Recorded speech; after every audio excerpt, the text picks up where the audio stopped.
straight to the league, I ain't waiting for my knee to blow. Yesterday I was needing this dough. Get it? I was needing this dough.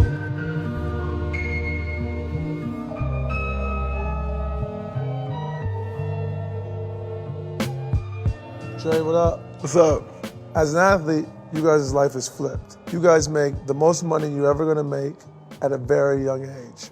The fact is, most people are going through college at that time, but you at 23 were making decisions of how to manage hundreds of thousands and millions of dollars. What was that like when you first got into the NBA? Man, coming out of college, I was a second-round pick. So my first year's salary, it was $850,000. Now, in the grand scheme of things, that's a lot of money. Like, to make $850,000, you're still in the top, 1% in America? And so it's a lot of money. My first year, I didn't hire a financial advisor. I said, I'm gonna do this on my own. I wanna learn how to pay bills. I wanna learn how money works. And if I screw it up, I screw it up. Because at the end of the day, I'm 22 years old. I can't live the rest of my life off this 400 grand I'm gonna take home anyway. But I can teach myself about money.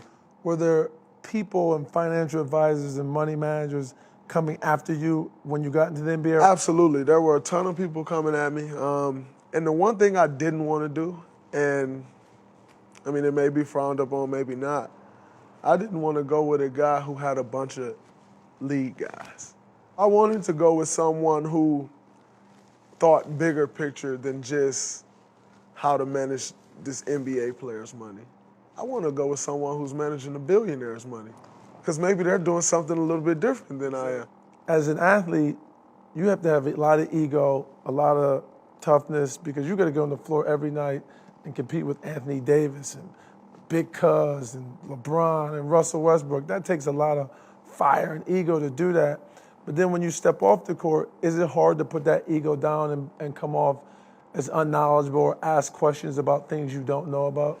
Well, not for me, and there is a couple reasons why. One reason is I don't ever want to go back to where I came from. As much as my mom and my dad did to make sure I had a great life and to make sure every need that I had was met, times were still hard, and so I never want to experience that again. I never want my kids to experience that again. And my dad used to always tell me growing up, ask questions.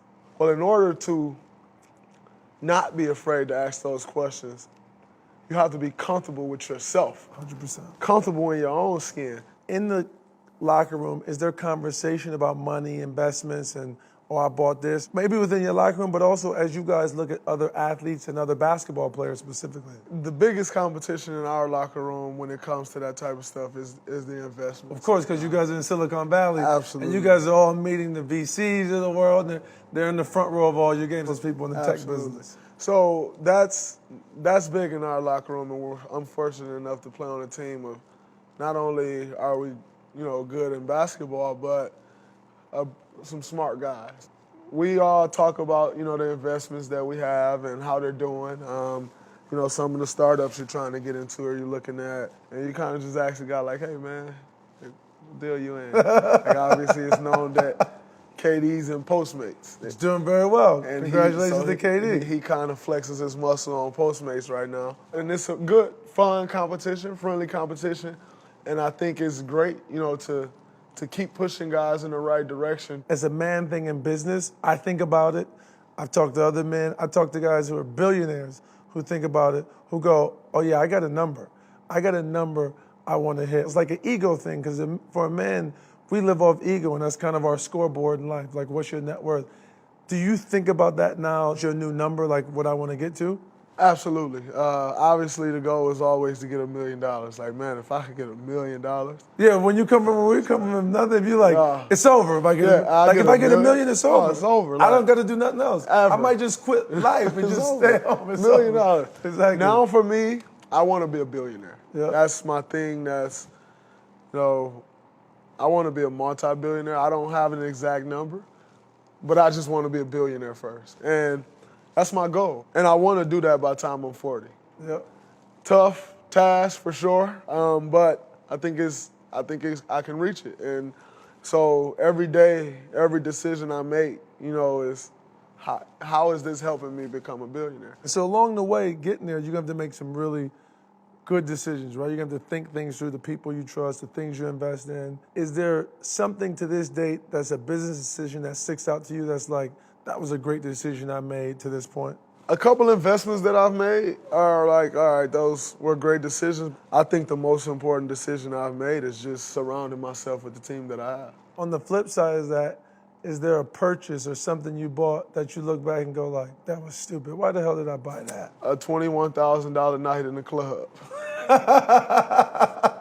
I woke up the next morning. Did you have a blast? Yeah, I had a blast for sure. What time did you? I could have had a blast for $4,000 though. Like, so yeah, I woke up the next day hot. Like what? I mean, that's $21,000 I could never get back. And one thing people don't realize is, they say, oh, that ain't nothing to you. $20,000 is still $20,000. I don't care how much money you have. It's still $20,000. But there's a chance you drank too much and the memories got erased. I still remember. I remember that bill. I remember everything like it was yesterday.